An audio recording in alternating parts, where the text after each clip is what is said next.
Si de algo saben las abejas, es de flores. Hay de todo tipo y para todos los momentos. Lo importante no es solo su color, tamaño o forma, sino lo que hace sentir cada una. Y para esos sentimientos trabajan. Igual que el Banco Central, que trabaja para hacer florecer la economía y que sientas estabilidad. Para ese sentimiento de tranquilidad. Para ese sentimiento de crecimiento y desarrollo. Para que la primavera llegue a todos los sectores y los planes de muchos den grandes frutos. Banco Central de la República Dominicana, 75 años trabajando por una estabilidad que se siente. Hola, soy la República Dominicana. Soy el merengue que mueve tus pasos y la bachata que despierta tus recuerdos. Soy la tambora que late con el corazón del pueblo. Soy el sabor de un sancocho compartido. El azul que abraza la bahía de Samaná con sus majestuosas ballenas y las aguas cristalinas que besan las arenas de Cabo Rojo. Aquí, el turismo no es solo un destino, es un ritmo, un llamado a descubrir, a respetar, a sentir. Porque cada sonrisa que encuentras, cada rincón que exploras, es un pedazo del alma que cuidamos con esmero. No vengo solo a sorprenderte, vengo a contarte que quien llega no solo se lleva recuerdos, se lleva un pedacito de nuestra esencia que lo acompaña para siempre. República Dominicana, reservada para el mundo. Banreservas, firme aliado del turismo dominicano.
Muy buenas tardes, amables televidentes. Bienvenidos a su cita diaria crepuscular y nocturna en Teleimpacto, que es al final de la tarde despidiendo el sol y comenzando la noche. Ponga su caridad en buenas manos. Apoye el Patronato de Lucha contra el Cáncer de Villa González Incorporado. Toda una institución ya formalmente establecida en la comunidad por sus servicios, amplios servicios y firmes servicios que le ha brindado, principalmente a aquellas familias que tienen miembros de ella que están afectados por una enfermedad catastrófica como es el cáncer, que necesita mucho apoyo, muchos recursos económicos para hacerle frente a toda esa demanda de servicios que tiene esa enfermedad. 809-443-8010. También el Hogar Escuela Santo Domingo Sabio, otra invitación que le hace a la sociedad para atender, arrimar la caridad a esa institución que forma jóvenes que están en alto riesgo. Hay que apoyarle. Avenida Independencia, casi esquina, Avenida General Gregorio Luperón, en Santo Domingo. Bien, entonces tenemos que anunciar, señores, el Fondo Monetario Internacional es un organismo muy riguroso con su organización. Y no hay duda que esa institución ha ganado todo el prestigio en Occidente por ese rigor con la que tiene su manejo de las finanzas internacionales, el control del crédito de el manejo del dinero en Occidente. Hay que llamarle tal vez así, yo no sé, porque no sé exactamente las funciones del Fondo Monetario, pero el Fondo Monetario es una especie de Banco Central Mundial, como el Banco Mundial, pero este todavía tiene funciones más amplias qué sé yo, de financiamiento, los estudios, los controles, porque el Banco Mundial no controla como el Fondo Monetario, que lleva una especie de fiscalización del dinero, de las políticas monetarias y políticas fiscales y todo en Occidente, donde opera, como opera ese banco, que tiene sus estatutos, en que incluso la dirección de ese fondo es europea. Y uno sabe la influencia que tienen los americanos en ella. Pero se acordó así, que la dirección de ese fondo tiene que ser europeo y la del Banco Mundial norteamericano. Y así ha estado el sistema monetario del mundo occidental y casi del mundo, porque estudian todas las economías del mundo.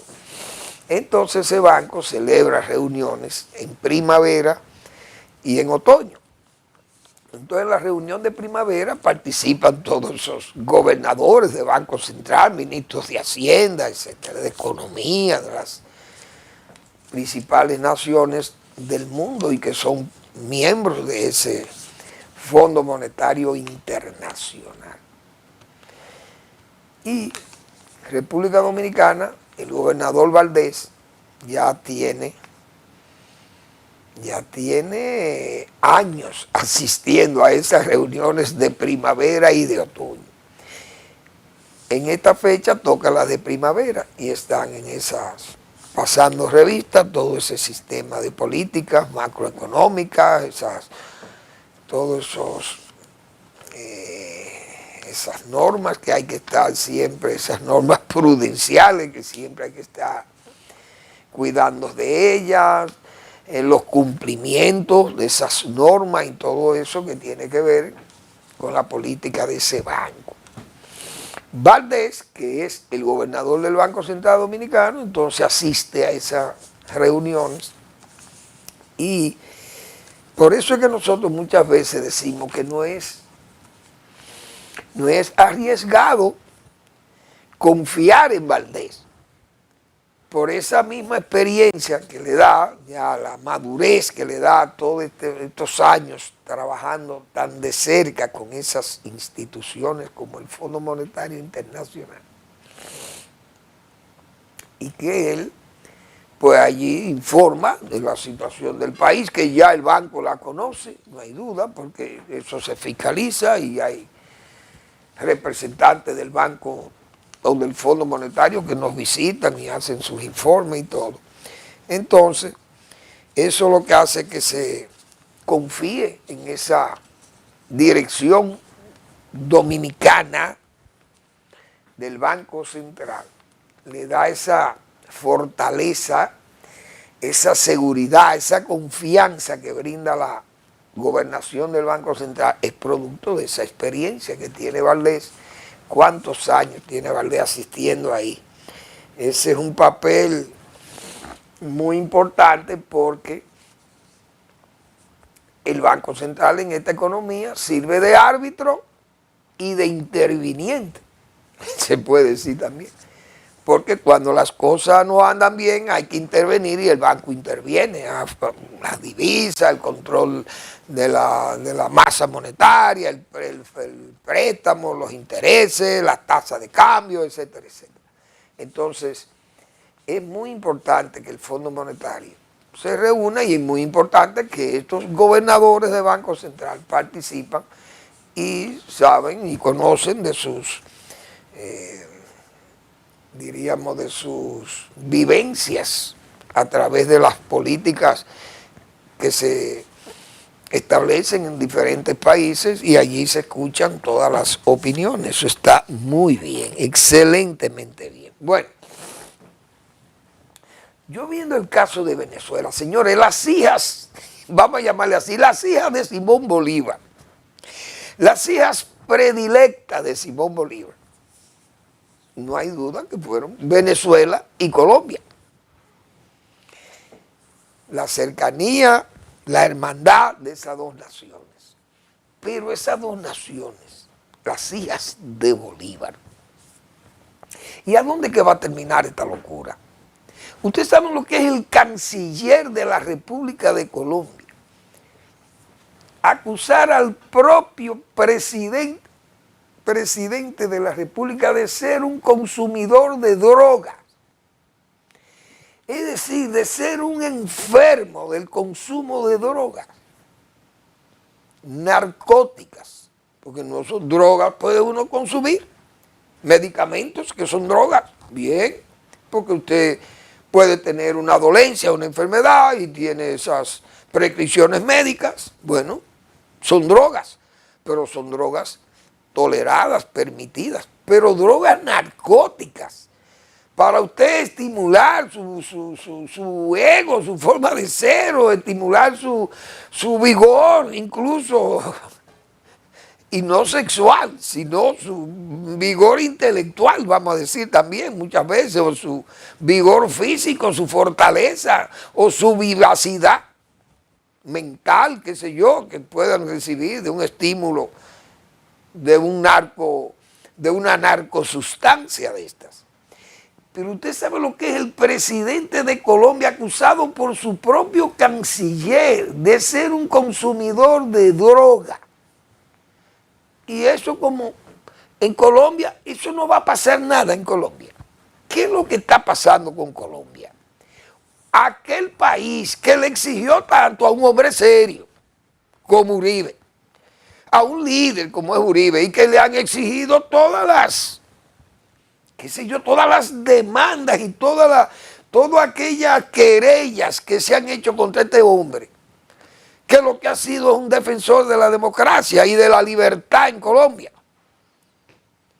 y de la limpieza del nombre de Colombia, que ha estado lo han ensuciado este grupo de bandoleros, guerrilleros y que de izquierda, y lo que son narcoprotectores y narcoguerrilleros y narcodistribuidores. Dios mío, esta Colombia con este presidente, y todavía ese país no ha destituido, ese Congreso no ha destituido a ese presidente de Colombia. Eso es una vergüenza. En Venezuela es más difícil porque es una dictadura vulgar, criminal y delincuencial lo que hay en Venezuela. La otra hija querida del Simón Bolívar. Pero ¿y cómo dos países, dos democracias como fueron la colombiana y la venezolana, pueden caer en este vagabundismo político en que están hoy inmersas estas dos naciones? Yo aprecio mucho, diríamos, la habilidad mental del señor Bukele, sus métodos antidemocráticos, no puedo estar de acuerdo totalmente con ellos, porque aunque cada país es libre de asumir las políticas que entienda que le favorecen, si el pueblo salvadoreño está feliz con Bukele porque le ha recogido todos sus delincuentes y los pretensos delincuentes y lo ha sometido a un régimen de carcelario arbitrario, y que el pueblo no grita y lo acepta, vamos a decir que el destino del Salvador lo deben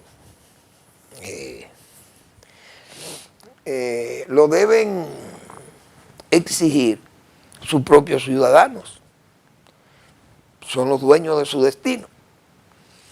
Pero Bukele, en forma muy inteligente, yo diría, en vista de que este señor delincuente que gobierna Venezuela ha hecho ha puesto en evidencia su hipocresía, su cinismo, su vulgar cinismo. Es decir, criticar a Bukele que esté un violador flagrante de los derechos humanos. Es decir, usted lo que tiene un campo de concentración allí de los americanos. Bien, Pero eso lo puede decir un país democrático. Podría hacerle esa exigencia o ponerle esa querella al señor Bukele de El Salvador. Pero el señor Maduro, un delincuente de la política que se robó unas elecciones en forma vulgar, indecente, que la perdió en forma abrumadora y se prestó a servir de un señor ahí, de presidente de la Junta Central Electoral de Venezuela, a servirle de muñeco, de títere, para que le adjudicara un triunfo vulgar, inmoral, en unas elecciones que todo el mundo sabe que él la perdió. Que se ha robado esas elecciones, pero que tiene centenares de gente presas, sin juicios y sin cargos, simple y llanamente porque el régimen lo considera adversarios, enemigos. Y están presos sin juicio en verdaderas mazmorras, torturándolo y todo. Entonces, este señor le critica a Bukele, que Bukele sirve de títere de los americanos, de Trump. Muy bien.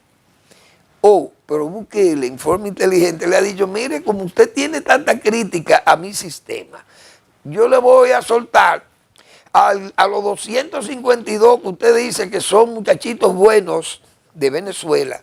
Yo los tengo detenidos aquí, yo se los voy a intercambiar, yo le voy a mandar a estos delincuentes. Y nosotros vamos a recibir de parte de ustedes 252 presos políticos que tú tienes allí. Fue una salida súper inteligente de Bukele. Aquel estúpido que no tiene respuesta ante esa evidencia de verdad, entonces responde con unos improperios y con muchísimas cosas disparatadas, sabiendo uno que no es más que un acto de cinismo y de derrota moral, porque con qué calidad puede usted criticar a El Salvador, a Bukele, de que tenga detenido allí a gente que son delincuentes. Muchos de ellos, la gran mayoría son delincuentes. Y que usted venga a hablar y respeto a derechos humanos con sus cárceles llenas de adversarios políticos detenidos por asuntos solamente de su capricho. El Estado es su capricho, o el Estado de Derecho en Venezuela es el capricho del señor Maduro y su banda de delincuentes. La verdad que es una pena ver esas dos democracias destruidas. Esa democracia de Venezuela y esa democracia de Colombia. Es una vergüenza, verdaderamente una vergüenza. Cuando uno sabe de esa democracia colombiana principalmente, porque en el chavismo todo el mundo sabe que distorsionó la democracia venezolana. Pero usted sabe lo que es esa democracia colombiana que ha resistido las embestidas de esta guerrilla y de todos estos narcodelincuentes, que ha tenido que soportar ese país tantos crímenes, tanta violencia, muertes de gente seria, de gente sana, campesinos que han sido desplazados, humillados, ametrallados, envenenados, fumigados, gaseados en esos campos colombianos por estas bandas de delincuentes armadas. Y esa democracia de Colombia se ha mantenido incólume. Y que tenga que tolerar esto un señor que ya debiera estar fuera de la presidencia de Colombia, porque por menos cosas de las que han pasado en Colombia han sustituido a esos presidentes en Perú, y como pues, y juzgados y condenados en Perú. Y en Colombia tienen este señor que ya, ¿qué falta por decir del señor Petro? Subió con el apoyo de los narcos, confesado por su propio hijo. Pero increíble. Esto no se había visto en esta América infeliz. Vamos a decirle así, como decía don Federico Enríquez y Carvajal, que solo, América infeliz, que solo recuerda a tus grandes hombres cuando son tus grandes muertos. Mañana en Colombia se van a acordar de Uribe y se van a acordar de Virgilio Barco, creo que era Virgilio Barco, se van a acordar de Betancourt, de Venezuela, de Rómulo Betancourt, se van a acordar de López Miquelsen, se van a acordar de quién, todo está, de Pastrana Borrero y Pastrana hijo. Dios mío. Vamos a la pausa.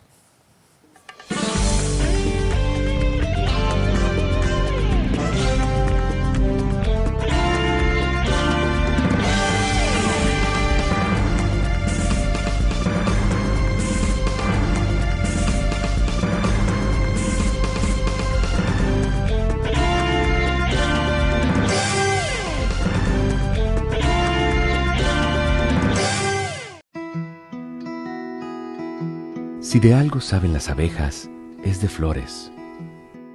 Hay de todo tipo y para todos los momentos. Lo importante no es solo su color, tamaño o forma, sino lo que hace sentir cada una. Y para esos sentimientos trabajan.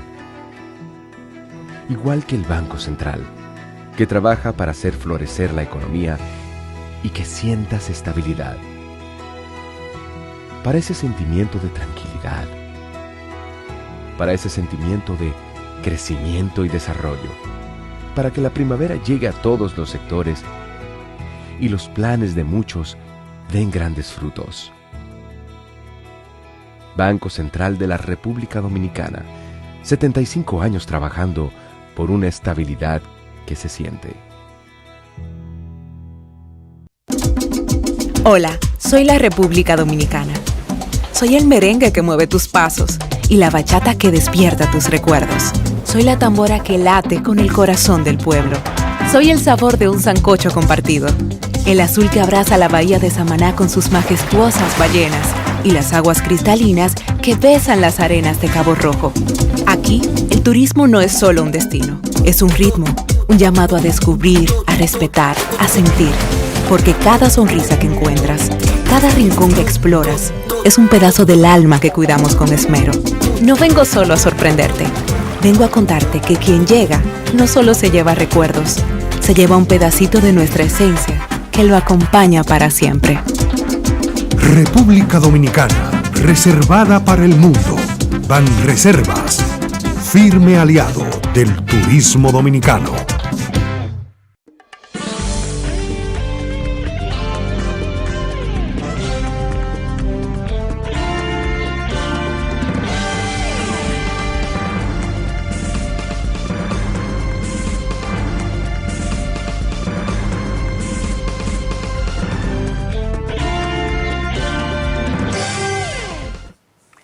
La verdad que el descaro, señores, el descaro de ONU, de Naciones Unidas, o de esos organismos de Naciones Unidas que viven haciendo exigencias a la República Dominicana y la propia Amnistía Internacional, que es una ONG, que se ha abrogado derechos de criticar a muchísima gente, pero nada más critican a los chiquitos, a los débiles.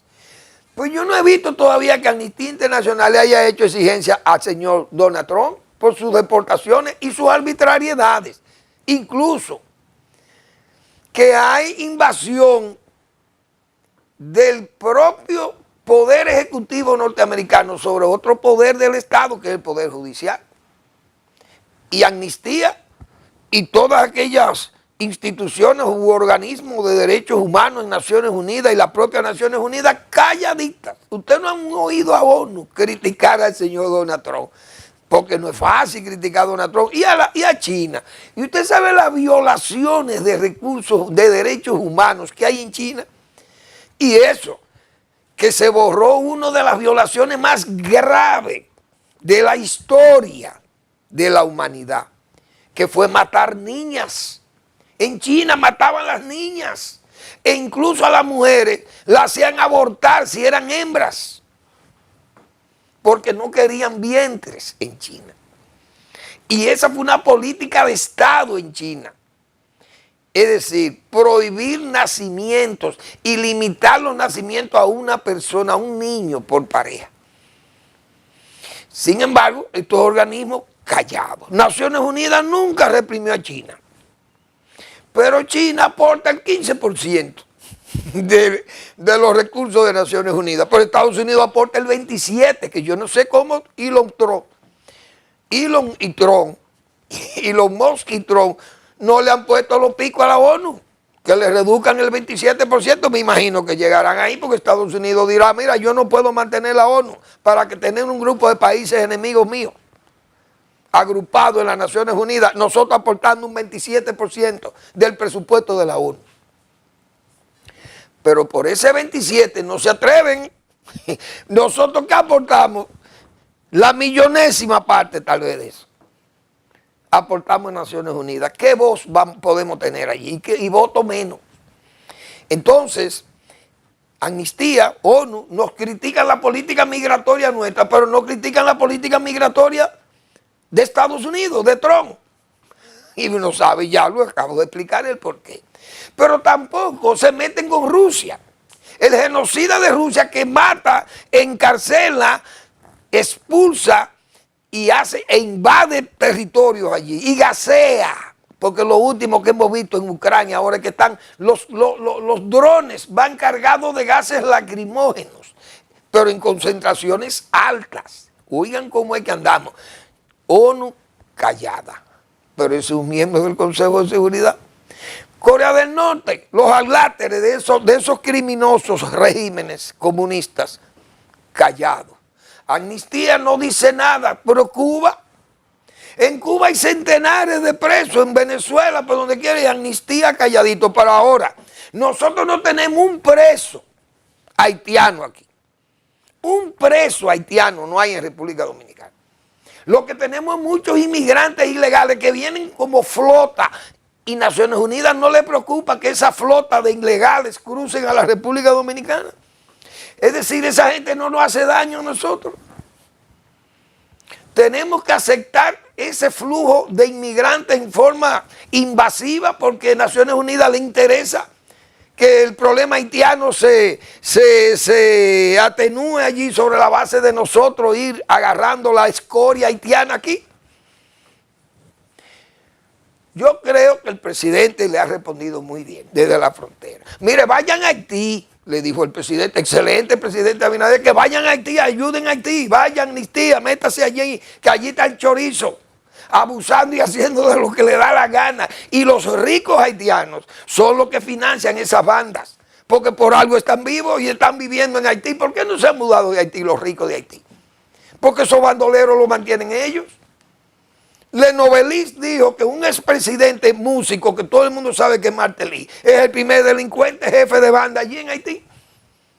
¿Y por qué Amnistía y Naciones Unidas no van y se meten allá? El presidente Abinader se lo dijo hoy en la frontera. Miren, vayan a Haití, ayuden allá, métanse allá, vayan a Gonaíbe, vayan a, ¿cómo se llaman los cerros esos? Donde a Petionville, que ahí viven los ricos de Haití, vayan. Eso se lo agregué yo, desde luego. Pero el presidente los invitó a que vayan a Haití, móntenle sus parideras allí a las mujeres, sus maternidades y sus hospitales, llévenlo a Haití, que nosotros no fuimos creados como república ni como país para asistir a Haití. Ahora, Naciones Unidas sí fue creada para asistir a países como está Haití, ni siquiera nosotros. Pues nosotros se lo dijimos claro una vez, y yo lo he dicho 1000 veces aquí. Y gracias a José Café, mi amigo José Café de Barcelona, que siempre ve este programa y me escribe continuamente y comenta lo que decimos aquí, me recordó algo que yo he dicho años aquí en este programa. Anécdota que recuerdo de Balaguer, que estando en Esperanza, me acuerdo,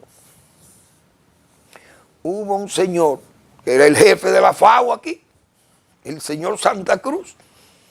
Era el jefe delegado de la FAO, de la Organización de Naciones Unidas para la Alimentación.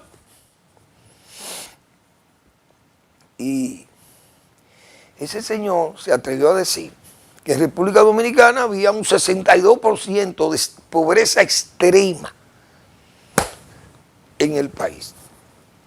Y recuerdo que estando en Esperanza, ya en el cruce de Esperanza, el presidente Balaguer estaba entregando ahí unas parcelas, creo, y unas viviendas, algo así. Y hubo una rueda de prensa, fue un jueves, y le preguntaron al doctor Balaguer, al presidente, uno de los periodistas de la rueda de prensa, que el señor Santa Cruz, funcionario de Naciones Unidas, había señalado que en el país había un 62% de pobreza extrema. Y Balaguer, yo recuerdo, que le respondió, bueno, yo respeto la opinión de ese señor, pero hay una evidencia que debiera estarse señalando aquí. Y es que si es verdad que tuviéramos un nivel de pobreza extrema como eso que él señala, debiéramos estar llenos de socorristas de Naciones Unidas. Y hasta ahora en mi gobierno no hemos recibido esa solicitud, decía Balaguer. Es decir, con fundamento, Balaguer decía eso, porque tenía la razón. En la noche ya ese señor estaba en el palacio pidiendo excusas, pero aún así Balaguer lo hizo que lo sacaran del país, porque era un enemigo del sistema, el señor Santa Cruz. Entonces, Haití, todo el mundo sabe que está de nivel de socorrista. Vayan los de Naciones Unidas, que vayan a Haití, porque en República Dominicana aquí nosotros no lo necesitamos, porque en este país se trabaja. Y si nosotros no tuviéramos esa carga adicional que es Haití, el país tuviera índice de pobreza más bajo y tuviéramos mejor. Aunque muchos dicen que si ellos no estuvieran aquí no hubiera agricultura. Bueno, tuviéramos una agricultura probablemente más tecnificada, menos disgregada, más cooperativizada y con mejores fundamentos tecnológicos estuviéramos produciendo. Porque la necesidad obliga, como se dice. Ahora, República Dominicana, cuando las cosas se pusieron difíciles con las exigencias de estos organismos, verbigracia con la caña, los cañeros, ¿qué hicieron los cañeros? Bueno, vamos a tecnificar.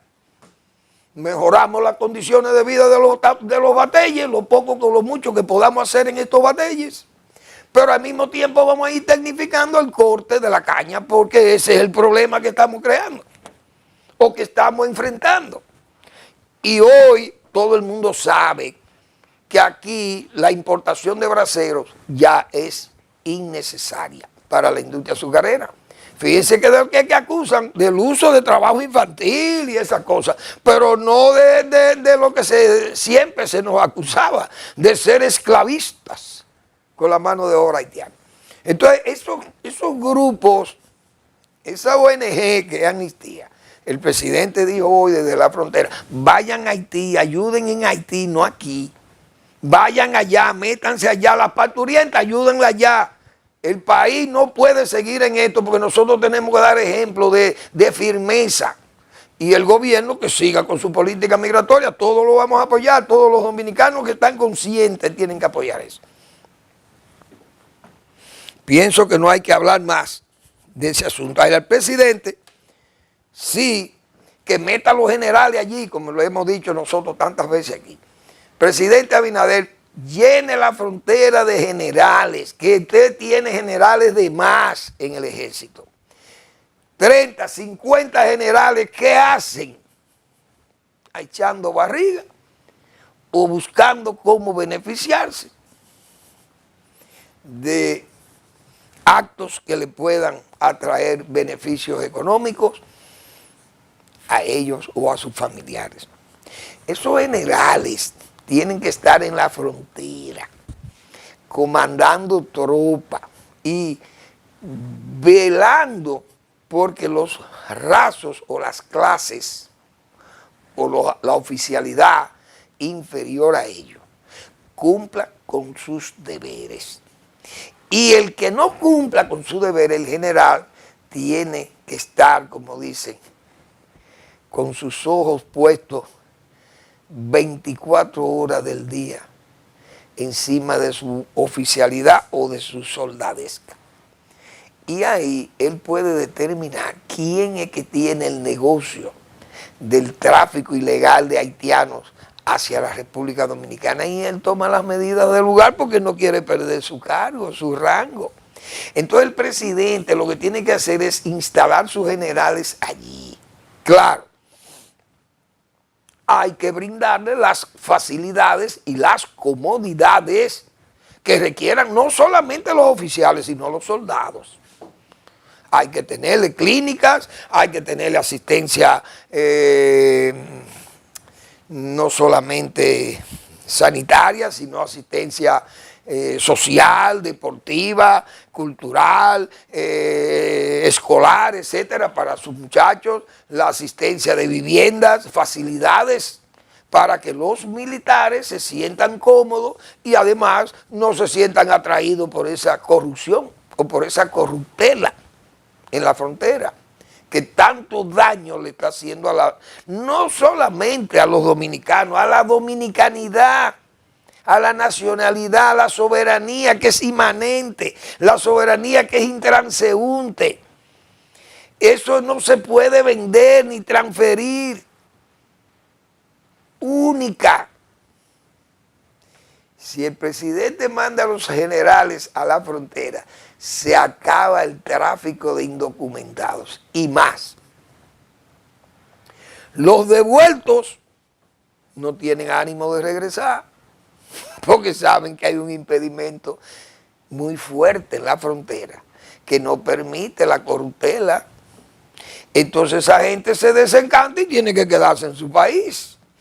Y no hay mejor muro, presidente Abinader, no solamente el muro físico, que hemos dicho tantas veces aquí, lo podrían interpretar esos mismos organismos de Naciones Unidas como un muro sanitario o un muro ideológico o un muro psicológico o un muro, qué sé yo, ¿cómo se puede llamar también?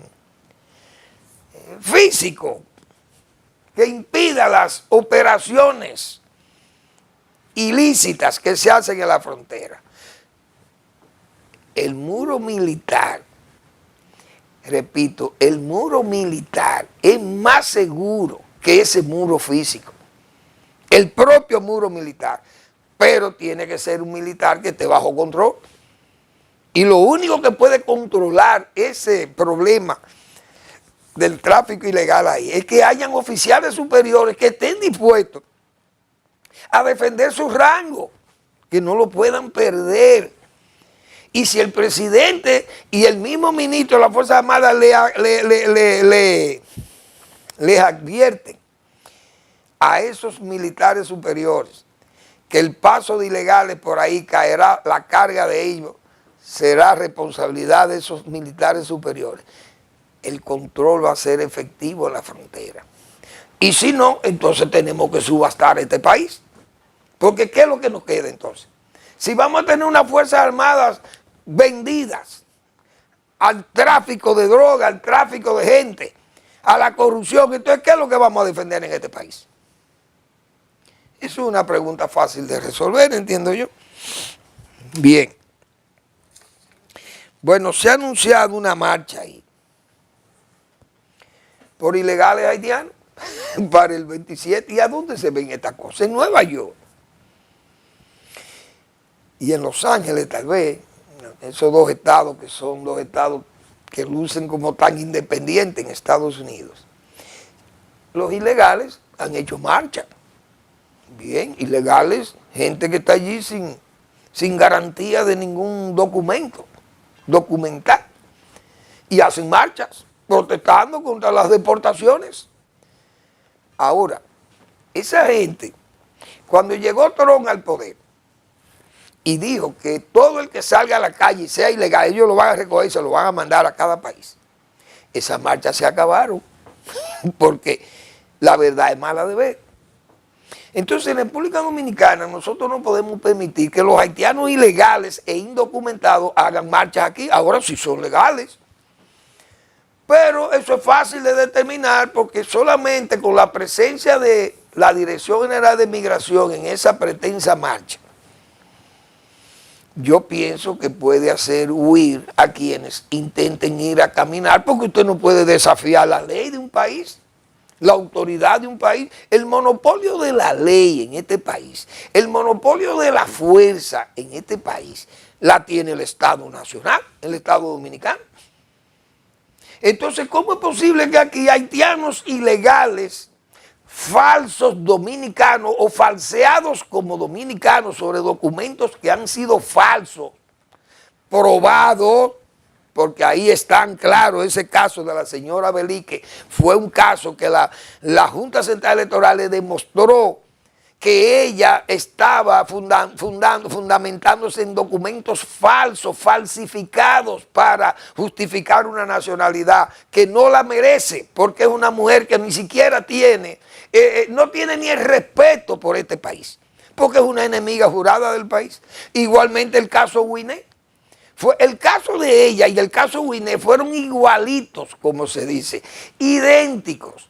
Y Winnet se demostró que no era más que un haitiano mimetizándose o falseándose, falsificándose de dominicano. Y encontró dominicanos que hoy son altos funcionarios de este gobierno, que le brindaron calor y nido a ese delincuente migratorio que se llamó Winnet, natural de Ansepitre en Haití, y haciéndose y violando la integridad familiar de una etnia responsable, que fueron la gente que salieron a defenderse como familia, que fue la familia Ferrera Medina, que se defendió y dijo: ese señor es un impostor, nosotros no conocemos a ese caballero. Además es un abuso de él quererse brindar como un hijo de nuestro padre, que nunca nos dijo que ese señor era hijo de él.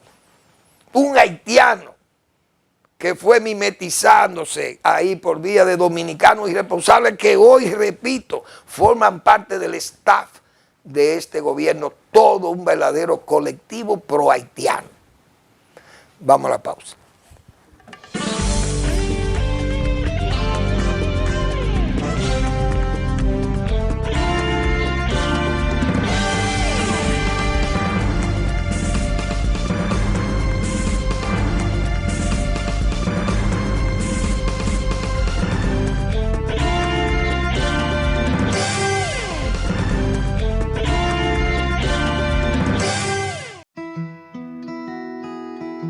Si de algo saben las abejas, es de flores. Hay de todo tipo y para todos los momentos.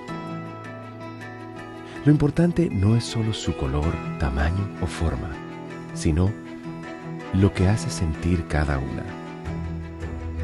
Y para esos sentimientos trabajan. Igual que el Banco Central, que trabaja para hacer florecer la economía y que sientas estabilidad.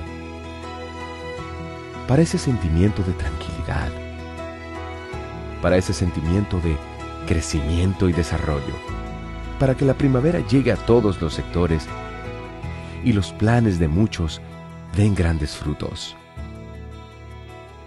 Banco Central de la República Dominicana, 75 años trabajando por una estabilidad que se siente.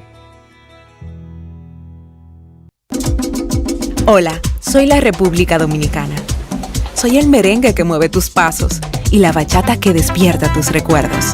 Soy la tambora que late con el corazón del pueblo.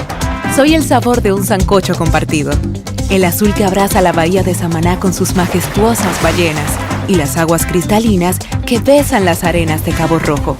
Aquí, el turismo no es solo un destino, es un ritmo, un llamado a descubrir, a respetar, a sentir. Porque cada sonrisa que encuentras, cada rincón que exploras, es un pedazo del alma que cuidamos con esmero. No vengo solo a sorprenderte, vengo a contarte que quien llega no solo se lleva recuerdos, se lleva un pedacito de nuestra esencia que lo acompaña para siempre. República Dominicana, reservada para el mundo. Banreservas, firme aliado del turismo dominicano.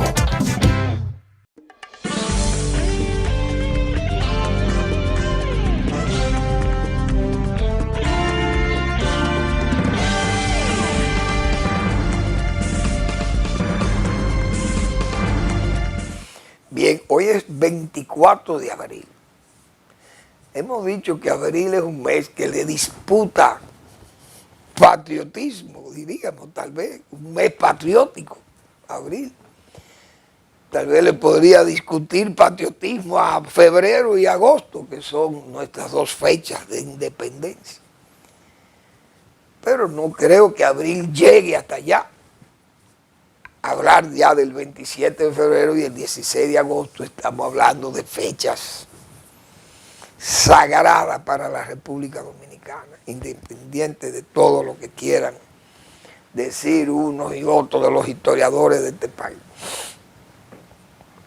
Pero hace 60 años de esos hechos de la Revolución de Abril, fue un movimiento que, como dicen, la obra esta de Gabriel García Márquez, crónica de una muerte anunciada, crónica de un rebú anunciado, de una revolución, tal vez no cabía el término, pero era crónica de un desorden anunciado que iba a haber en este país, porque usted no podía imponer un régimen como el del triunvirato, con todas las... Teniendo a Juan Bosch, nada más teniendo a Juan Bosch y a Joaquín Balaguer de adversarios, señores, de ese régimen del triunvirato.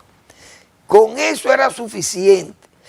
Cuando teníamos apenas 3 años o 2 años, señores, de haber salido de la dictadura trujillista, donde Balaguer jugó un papel tan importante, representando la fuerza, vamos a decir, del trujillato o del trujillismo, porque Balaguer, sin querer o queriendo, era un heredero de ese lastre, no hay duda, era el heredero natural de ese régimen, era Joaquín Balaguer, pero Balaguer estaba como los paños de altar, estaba limpio, porque no pasó por ese régimen y se ensució. Esa es la pura verdad, y por eso conservó ese nombre limpio, y miren después lo que trajo la historia. Pero Juan Bosch también, con su civismo, su democracia, un hombre que dio pruebas aquí de que era un hombre de respeto a la democracia y que no podía perecer la democracia en sus manos. Entonces, esos dos señores estaban en contra de ese régimen del 63, más una juventud, esa juventud del 14 de junio, Manolo Tavares, esos líderes jóvenes, señores, más militares jóvenes que llegaron a hacer conciencia de que ese desorden no se podía seguir en el país. Entonces había, como se dice, crónica de un desorden anunciado. Vino el golpe, vino la revolución, vino el caos y hubo una intervención norteamericana que no hay que ser ningún intelectual para uno saber todas las cosas que pasaron aquí y cómo sucedieron todas estas cosas.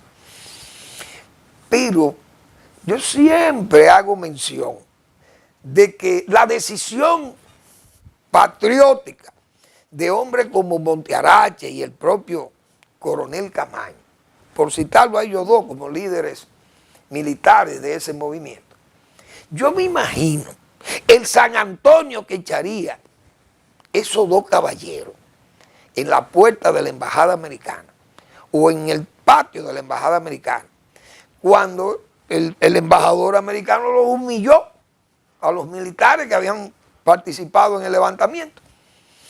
Y yo me imagino el San Antonio que echarían esa gente para ir al puente allá y comenzar a dispararse sus tiros contra las fuerzas regulares de San Isidro y darle entonces el carácter de revolución a aquel movimiento que terminó involucrando a todo el pueblo en ese movimiento cívico-militar que derrocó al triunvirato y que obligó a esa intervención norteamericana, que si no viene la intervención americana termina el movimiento revolucionario imponiéndose. Esa es la pura verdad. Entonces, yo creo que el país necesita ese San Antonio hoy. Y me imagino que también ese mismo San Antonio lo echaría Mella. Matías Ramón Mella y Castillo, esa noche del 27 de febrero, también echó ese San Antonio claro y alto para lanzar el trabucazo. Porque eso es lo que necesitan estos países, necesitan de esos líderes y de esa gente decidida. Esa buena palabra, que no es una mala palabra, porque es una buena palabra porque da estímulo a la lucha por su país. Y uno sabe cómo son estos países, que hay que arengarlos con palabras fuertes. Ese era, también lo hacía Luperón y lo hacía también Siño Pedro y Duvergé y Cabral y todos aquellos héroes de las epopeyas restauradoras y de independencia en este país. Hoy necesitamos de esas palabras. Pero bien, 60 años, logra a nuestros héroes, a nuestros mártires, a todos los que lucharon, el valor incluso no solamente de los rebeldes, sino de los regulares. Hubo gente también que demostró valor defendiendo lo indefendible, porque en este caso era un gobierno fáctico el que había en el país, el gobierno del señor Don Enrique Cabral, que en paz descanse. Y esos son los hechos. Y hoy no nos queda más que recordar aquello. De todas formas, también hoy, 24, los ayuntamientos tienen que rendir cuentas, porque ahora sí es que está determinado. Pero yo quiero referirme a una situación que veo diario en el Parque Iberoamericano. El Ayuntamiento del Distrito Nacional tiene fallas gravísimas. Un departamento de uso de suelo que uno sabe, y lo hemos dicho, que tiene una corrupción allí pesada. Ahí se hacen muchas diabluras sobre la base del poder detrás del trono. Pero el Parque Iberoamericano tiene 2 escuelas de danza, de música, y una escuela que es el Conservatorio Nacional de Música. Y entonces allí se han propuesto limpiar el parque con 6 abejones de motores a gasolina que son sopladores de basura y sopladores de polvo. Y eso es un escándalo descomunal. Y no hay forma de que el ayuntamiento limpie ese parque barriéndolo y no soplándolo, con un escándalo que yo no sé dónde lleva, porque el silencio y la soledad, hemos dicho, lleva al buen pensamiento y a la creación, como 2 escuelas de música. La gente, los jóvenes se pueden concentrar con aquel escándalo que hay en ese parque. Nadie responde por aquello. Dios mío. Bien, les invito a que lean al doctor Marino Vinicio Castillo, su blog La Pregunta. El apodo Foster, escarnecido. Los grandes crímenes asordinados en estos tiempos de Dios. Gracias por su atención. Nos vemos mañana en otra entrega de Al Final de la Tarde, despidiendo el sol y comenzando la noche.